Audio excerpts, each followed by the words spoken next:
செல்லம்மா நாளைக்கான எபிசோடில் வந்துட்டு மாணிக்கவும் அந்த பாம்பை வந்து ரெடி பண்ணி கொடுத்தவரும் வந்து இதை எப்படியாவது ரிமூவ் பண்ணணும் அப்படின்னு சொல்லிட்டு சீக்கிரமாக ஆட்டோவில் போயிட்டு இருக்காங்க. ஆனால் பதட்டத்தில் மாணிக்கம் வந்துட்டு எதிரே வர ஒரு வண்டி மேலே வந்து போய் மோதிடுறாரு. இதனால லேட்டு ஆகிடுது. அதுக்கப்புறம் பார்த்திங்கன்னா அங்கே நிச்சயதார்த்தம் வந்து அழகாக சூப்பராக ரொம்பவே நல்லா நடந்துட்டுருக்கு.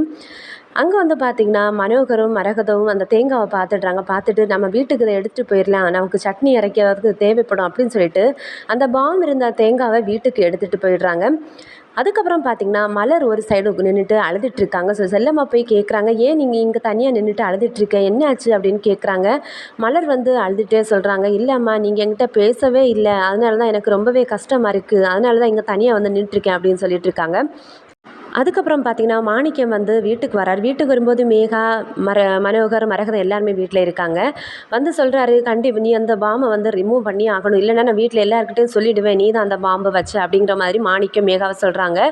மேகா வந்து சொல்கிறாங்க, நீ தான் எனக்கு ஐடியா கொடுத்தேன்னு நான் அப்படியே மாற்றி சொல்லிவிடுவேன், இப்போ என்ன பண்ணுவேன் அப்படின்னு கேட்குறாங்க. கேட்டுட்டு பார்க்கும்போது அந்த பாம் வச்ச தேங்காய் வந்து எங்கள் வீட்டில் இருக்கிறத கவனிக்கிறாங்க மேகா. இதை பார்த்த மேகா ரொம்பவே ஷாக் ஆகி அதிர்ச்சி ஆகுறாங்க. ஐயோ, இது எப்படி இங்கே வந்துச்சு, நம்ம அங்கே தானே வச்சோம், இது எங்கே எப்படி வந்துச்சுன்னு ரொம்ப அதிர்ச்சியாக பார்க்குறாங்க. இதோட இந்த ப்ரோமோ முடிச்சிருக்காங்க.